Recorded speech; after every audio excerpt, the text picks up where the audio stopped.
और जो अभी रेलवे के एग्ज़ाम चल रहे हैं टीपीसी के, पंचवर्षीय योजनाओं से लगभग हर शिफ्ट में क्वेश्चन बन ही रहे हैं।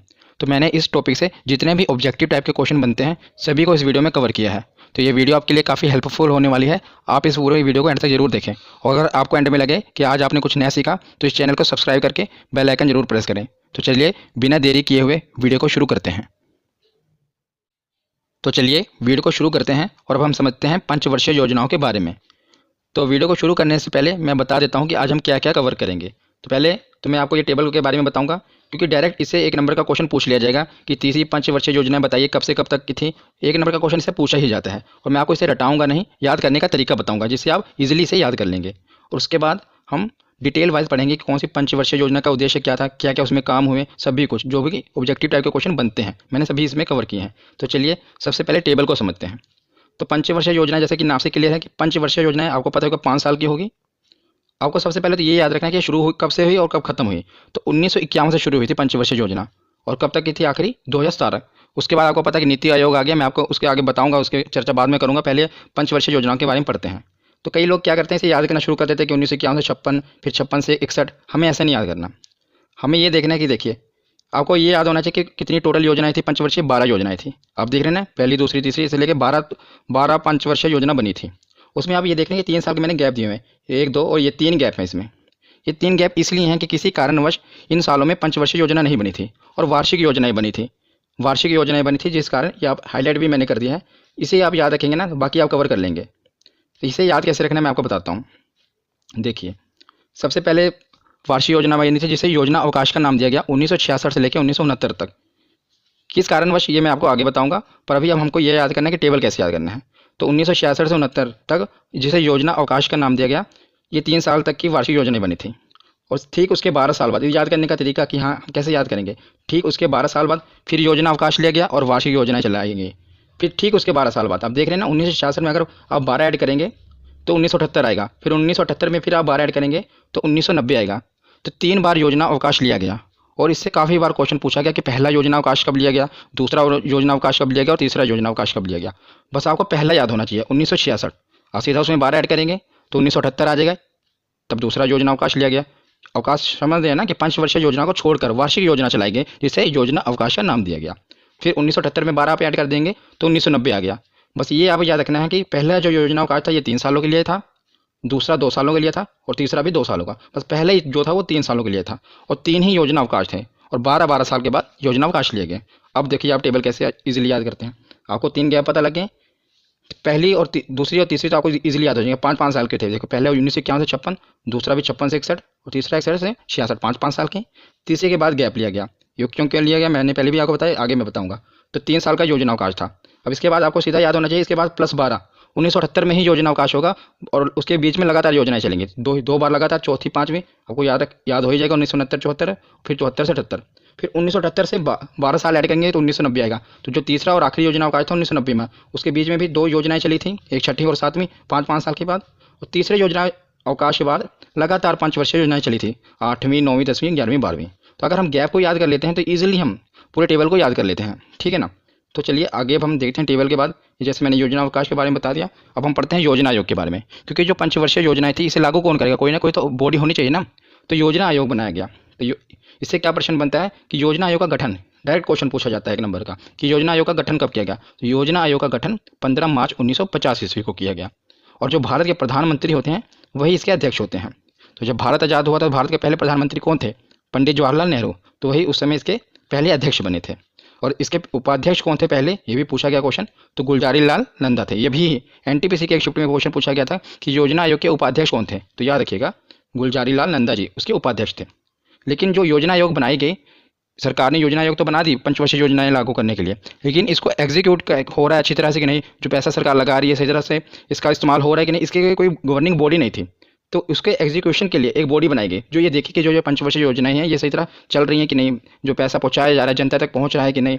इसके लिए एक बॉडी बनाई गई जिसका नाम था नेशनल डेवलपमेंट काउंसिल, जिससे क्या कहा गया, राष्ट्रीय विकास परिषद। गठन हुआ था 1950 को, लेकिन उसके 2 साल बाद 6 अगस्त 1952 को इसका गठन किया गया। किसका, राष्ट्रीय विकास परिषद का गठन किया गया, जिसे एनडीसी कहते हैं। और इसका उद्देश्य क्या था कि जो योजना आयोग द्वारा लागू की गई पंचवर्षीय योजनाएं थी ये ठीक तरह से संचालित हो रही हैं कि नहीं, बस इसका यही उद्देश्य था। तो चलिए अब हम डिटेल वाइज योजनाओं को पढ़ना शुरू करते हैं। बस जितना कुछ मैंने लिखा इतना ही आपको पढ़ना है, इतना इनफ है, बस इससे बाहर प्रश्न नहीं बनेगा। सबसे पहले तो अवधि आपको याद होना चाहिए, मैंने टेबल में याद ही करा दिया कि शुरुआत हुई थी 1951 से, तो 5 साल चली थी तो 1956 तक, इससे तो आपको याद हो गया। दूसरा मॉडल, दो योजनाएं थी जिनके मॉडल पूछे जाते हैं, एक पहली पंचवर्षीय योजना और दूसरी पंचवर्षीय योजना, काफ़ी बार पूछे गए हैं। मॉडल मतलब कि किसने इसकी रूपरेखा तैयार की कि कहाँ पर फोकस करना है, इस योजना में हमें कहाँ पर पैसा लगाना है, इसको मॉडल कहा जाता है। तो हेरोड डोमर मॉडल, पहली पंचवर्षीय योजना का मॉडल किसने तैयार किया था, तो हेरोड डोमर मॉडल ने। और इसका उद्देश्य क्या था, मतलब हमें पहली पंचवर्षीय योजना में किस में फोकस किया हमने, तो भारत जैसे आपको पता है आज़ादी के बाद वैसे भी शुरू में ही भारत एक कृषि मतलब कृषि पर ही इसकी जो अर्थव्यवस्था थी वो निर्भर थी, तो पहले कृषि पर विकास किया गया। तो जब कृषि पर विकास कैसे किया जाएगा, उसके लिए हमें क्या कृषि के लिए सबसे ज़्यादा जरूरी चीज़ क्या है, तो सिंचाई परियोजनाएं। तो उस समय प्रमुख कार्य भी क्या हुए थे, तो इस योजना काल में कई बड़ी सिंचाई परियोजनाएं शुरू की गई थी, जैसे भाखड़ा नंगल परियोजना, दामोदर नदी घाटी परियोजना और व्यास परियोजना। तो अब इसको याद कैसे करेंगे, देखिए वहाँ पर हमें ये पूछा जाता है एग्जाम में कि जैसे भाखड़ा नंगल परियोजना किस पंचवर्षीय योजना में शुरू की गई, तो आपको सीधा दिमाग में ये रखना है कि शुरुआत में कृषि पर विकास किया गया, तो कृषि के लिए सिंचाई की जरूरत है, तो जितनी भी सिंचाई की परियोजनाएं थी वो पहली पंचवर्षीय योजना में लागू की गई थी। अब उसके बाद हम देखते हैं दूसरी पंचवर्षीय योजना, तो उससे 5 साल पहले 1951 से 56, फिर 56 से 61, ये दूसरी अवधि थी, ठीक है। उसके बाद इसका मॉडल किसने तैयार किया था, तो इसका मॉडल तैयार किया था पीसी महालनोबिस, किसने, पीसी महालनोबिस मॉडल कहा जाता है दूसरी पंचवर्षीय योजना का। और इसमें क्या उद्देश्य था, मतलब मेन फोकस इसमें किस में किया गया, तो पहले पंचवर्षीय योजना में तो हमने कृषि पर फोकस किया, पर भारत में कृषि की जैसे पता है कृषि के साथ साथ रोजगार भी चाहिए, क्योंकि जो कृषि है ये सीजनल होती है और ज़्यादातर बेरोजगार ही रहता है आदमी, तो उसके साथ साथ औद्योगिक विकास भी चाहिए, कारखाने भी चाहिए, तो फिर औद्योगिक विकास पर जोर दिया गया। तो औद्योगिक विकास के लिए क्या करना पड़ेगा, कारखाने लगाने पड़ेंगे, तो इसी पंचवर्षीय योजना में दुर्गापुर, भिलाई, राउरकेला के इस्पात कारखाने लगाए गए। और ये क्वेश्चन अभी पूछा गया था, इसीलिए मैंने कवर किया है कि उसमें पूछा गया था कि राउरकेला इस्पात कारखाना कब लगाया था, तो ये दूसरी पंचवर्षीय योजना में लगा था। और आप इसको याद कैसे करेंगे, डायरेक्ट आपको याद हो जाएगा, क्योंकि जब औद्योगिक विकास कैसे होगा, जब कारखाने लगेंगे। तो कौन सी पंचवर्षीय योजना में औद्योगिक विकास हुआ था, दूसरी में। और कौन कौन से जो ये दुर्गापुर, भिलाई, राउरकेला कारखाने कब लगे थे, तो दूसरी पंचवर्षीय योजना में लगे थे, ठीक है। फिर उसके बाद तीसरी पंचवर्षीय योजना आई, तो ये सीधे डायरेक्ट 5 साल, क्योंकि अभी कोई योजना अवकाश नहीं है, तीसरे के पंचवर्षीय योजना के बाद ही योजना अवकाश आया था, तो 1961 से लेकर 1966 तक। और इसमें क्या उद्देश्य रखा गया, इसमें उद्देश्य रखा गया आत्मनिर्भरता और कृषि एवं उद्योग दोनों का विकास। पहले में कृषि का विकास, दूसरे में औद्योगिक विकास, और इसमें दोनों कृषि और औद्योगिक दोनों विकास रखे गए, ठीक है। तो औद्योगिक और कृषि दोनों विकास रखे गए, तो दोनों पर फोकस किया गया। तो जो औद्योगिक विकास था उसके तहत क्या किया गया कि सोवियत संघ की सहायता से झारखंड में बोकारो आयरन और स्टील इंडस्ट्री की स्थापना की गई। किसकी, बोकारो आयरन और स्टील इंडस्ट्री की स्थापना की गई तीसरी पंचवर्षीय योजना में। और आपको जैसे कि उद्योग का विकास तो हो गया, कृषि का विकास भी करना था, तो उसके लिए इस साल क्या किया, इस पंचवर्षीय योजना में हरित क्रांति की भी शुरुआत हुई थी। तो ये क्वेश्चन डायरेक्ट पूछा गया था, हरित क्रांति की शुरुआत किस पंचवर्षीय योजना में हुई थी, तो तीसरी पंचवर्षीय योजना में हरित क्रांति की शुरुआत हुई थी। और सबसे असफल योजना भी तीसरी पंचवर्षीय योजना ही थी। क्यों, ऐसा क्यों था, मैं आपको बताता हूँ। जैसा कि आप समय पर गौर करेंगे तो 1961 से लेकर 1966 तक ये थी तीसरी पंचवर्षीय योजना।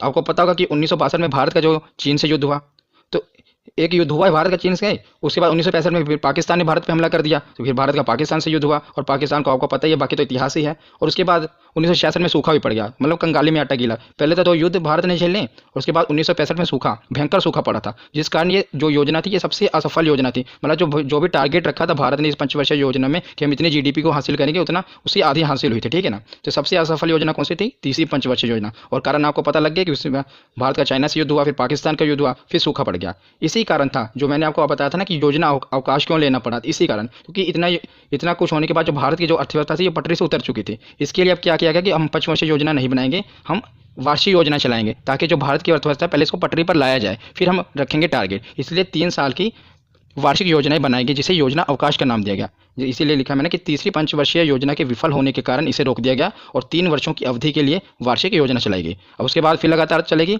और इसके 12 साल बाद फिर योजना अवकाश लिया जाएगा, ठीक है ना।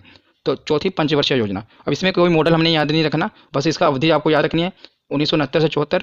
जैसे आपको पता है कि 3 साल का अवकाश लिया गया, उसके बाद 1969 से 74 5 साल की योजना चली। और इसमें क्या उद्देश्य था कि स्थिरता के साथ आत्मनिर्भरता और कृषि तथा सिंचाई पर महत्व दिया गया, कृषि और सिंचाई पर महत्व दिया गया।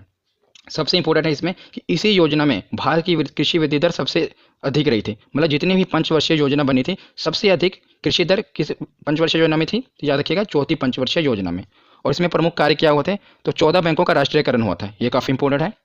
और जो इसरो की स्थापना भी इसी पंचवर्षीय योजना में थी, ये तो दोनों काफ़ी इंपॉर्टेंट है, याद रखिएगा। चौथी पंचवर्षीय योजना में 14 बैंकों का राष्ट्रीयकरण हुआ था, नेशनलाइजेशन हुआ था, और जो इसरो की स्थापना भी चौथी पंचवर्षीय योजना में ही हुई थी। तो चौथे के बाद अब हम पढ़ते हैं पाँचवीं पंचवर्षीय योजना। ये भी काफ़ी इंपॉर्टेंट है, मैं आपको बताऊंगा क्यों इंपॉर्टेंट है। तो इसका अवधि थी 1974 से 78 तक, और इसका उद्देश्य था गरीबी उन्मूलन और आत्मनिर्भरता पर बल। ये आपसे नहीं पूछा जाएगा, आपसे पूछा क्या जाएगा, मैं आपको डायरेक्ट बताता हूँ। आपसे ये पूछा जाएगा कि गरीबी हटाओ का नारा कब दिया गया। तो पाँचवीं पंचवर्षीय योजना में 1974 से 78 के दौरान इंदिरा गांधी की सरकार थी, और गरीबी हटाओ का नारा दिया गया था कब, पाँचवीं पंचवर्षीय योजना में। आपको से बस यही क्वेश्चन पूछा जाता है कि बताइए गरीबी हटाओ का नारा कब दिया गया था, तो आपको बताना कि पाँचवीं पंचवर्षीय योजना के दौरान। और ये एक इकलौती ऐसी योजना थी, पंचवर्षीय योजना, जो केवल 4 साल चली थी। बाकी जितनी भी पंचवर्षीय योजना है 5 साल चली थी। हाँ, योजना अवकाश वो अलग बात है, उसे पंचवर्षीय योजना में काउंट नहीं किया गया, लेकिन ये इकलौती पंचवर्षीय योजना थी जो केवल 4 साल चली थी। और आप इसे याद कैसे रखेंगे, पंचवर्षीय योजना कितने साल की होती है, 5 साल की। तो पाँचवीं ही पंचवर्षीय योजना थी जो केवल 4 साल की थी। पंचवर्षीय योजना 5 साल की होती है, लेकिन जो पाँचवीं पंचवर्षीय योजना थी ये केवल 4 साल की थी। इसे आप याद रख सकेंगे। और गरीबी हटाओ का नारा भी इसी पंचवर्षीय योजना के दौरान दिया गया था। ये 4 साल क्यों चली थी, इसके पीछे ये कारण था कि जो 4 साल के बाद क्या हुआ, इंदिरा गांधी की सरकार गिर गई थी और जनता पार्टी की सरकार आ गई। तो जो जनता पार्टी की सरकार में प्रधानमंत्री बने थे मोरारजी देसाई जी, और उनकी सरकार ने क्या किया कि वो जो पंचवर्षीय योजना थी उसे बंद कर दिया और वार्षिक योजना चलाई गई। तो यह वार्षिक योजना 2 साल की चलाई गई, जिसे दूसरा योजना अवकाश का नाम दिया गया। तो मोरारजी देसाई के नेतृत्व में पंचवर्षीय योजना को बंद कर दिया गया और वार्षिक योजना चलाई गई। तो मोरारजी देसाई की सरकार 2 साल ही चली, उसके बाद फिर से इंदिरा गांधी की सरकार आ गई और उन्होंने छठी पंचवर्षीय योजना को लागू कर दिया। तो छठी पंचवर्षीय योजना की अवधि कब तक रही, 1980 से 1985 तक। और मेन उद्देश्य क्या रखा गया, जैसे कि आपको बताया ना, पाँचवीं पंचवर्षीय योजना में इन्होंने क्या उद्देश्य रखा था कि गरीबी को हटाना है, पर वो 4 साल ही चली। फिर आगे वही उद्देश्य रख दिया गया, गरीबी उन्मूलन, मतलब गरीबी को हटाना है, और उसके साथ जोड़ दिया गया कि रोजगार में वृद्धि करनी है।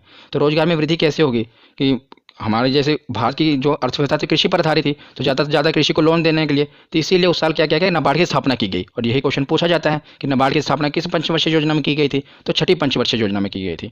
नाबार्ड की फुल फॉर्म क्या होती है, national bank for agriculture and rural development, मतलब कि एक ऐसा बैंक जो कि एग्रीकल्चर और रूरल डेवलपमेंट करेगा, मतलब कि कृषि पर जो आधारित है उनको लोन देगा और ग्रामीण विकास करेगा। इसलिए छठी पंचवर्षीय योजना में नाबार्ड की स्थापना की गई थी, आपको याद रखना है। उसके बाद हम देखते हैं सातवीं पंचवर्षीय योजना।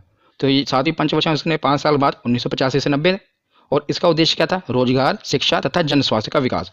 ये तीनों आपको ये मतलब पूछा नहीं जाएगा, रोजगार, शिक्षा तथा जन स्वास्थ्य का विकास। मैं आपको बताता हूँ इसमें पूछा क्या जाएगा। तो इसमें प्रमुख कार्य क्या होते हैं कि पहली बार क्या होता है, गरीबी की माप, यही पूछा जाएगा कि गरीबी की माप सबसे पहले इस योजना के दौरान किस कमेटी ने की थी, लक्कड़वाल समिति द्वारा की गई थी। कि पहली बार हमें देखा गया कि जैसे हम कहते हैं कि गरीबी हटाओ, पर पता भी तो होना चाहिए कि कौन किसे गरीब कहा जाए, किसे अमीर कहा जाए। तो जो ये डेफिनेशन थी गरीबी की माप, सबसे पहले इस योजना के दौरान लक्कड़वाल समिति, कौन सी कमेटी याद रखना, लक्कड़वाल समिति, इसी ने बताया था कि कौन गरीब है, मतलब कितने कैलोरी भोजन किसको नहीं मिल रहा है, किसके पास किस चीज़ से वंचित है, वो गरीब कहलाएंगे। तो इसी के लिए भोजन, काम और उत्पादन का नारा भी इस योजना में दिया गया। किसका, भोजन, काम और उत्पादन, ये दोनों चीज़ें आपको याद रखनी है कि गरीबी की माप कौन सी पंचवर्षीय योजना में हुई थी, सातवीं पंचवर्षीय योजना में। किसने, लक्कड़वाल समिति। और भोजन, काम और उत्पादन का नारा भी इसी योजना के दौरान दिया गया था।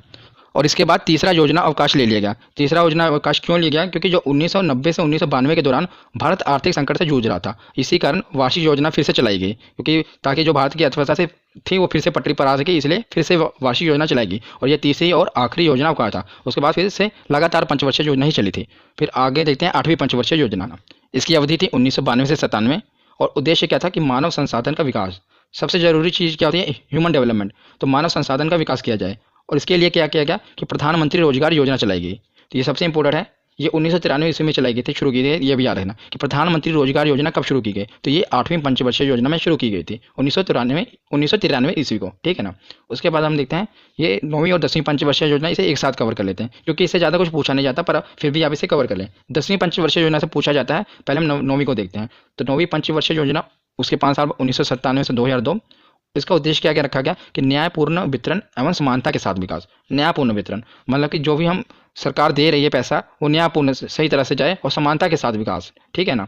तो 10वीं पंचवर्षीय योजना देखते हैं, क्योंकि इससे ज़्यादा क्वेश्चन बनते नहीं हैं, फिर भी हमने पढ़ लिया। 10वीं पंचवर्षीय योजना से क्वेश्चन बनता है, और क्या बनता है मैं आपको बताता हूँ। पहले तो इसकी अवधि याद रखनी है कि 2002 से 2007, और गरीबी और बेरोजगारी को समाप्त करना इसका उद्देश्य था। पूछा इसमें ये जाता है कि अगले 10 वर्षों में प्रति व्यक्ति आय दुगनी करना, ये उद्देश्य कब रखा गया था, तो ये 10वीं पंचवर्षीय योजना में रखा गया था। सीधा आप इसे याद कैसे कर सकते हैं, एक तो 10वीं पंचवर्षीय योजना और 10 वर्षों में ही प्रति व्यक्ति आय को दुगनी करना, कि इसमें ये उद्देश्य रखा गया था कि हम भारत जो है आने वाले 10 सालों में जो उसकी प्रति व्यक्ति है उसे दुगुना कर देगा। तो ये 10 वर्षों में लक्ष्य रखा था, और 10वीं पंचवर्षीय योजना में ये लक्ष्य रखा था। इससे आप सीधा ये लिंक कर सकते हैं, ठीक है ना। और उसके बाद हम देखते हैं 11वीं पंचवर्षीय योजना। अब बस यही दो बच्ची हमारी, 11वीं पंचवर्षीय योजना और 12वीं पंचवर्षीय योजना। तो 11वीं पंचवर्षीय योजना की अवधि थी 2007 से 2012 तक, और इसका उद्देश्य रखा गया कि तीव्रतम और समावेशी विकास, यानी भारत की रैपिडली ग्रोथ होनी चाहिए, तीव्रतम और समावेशी विकास।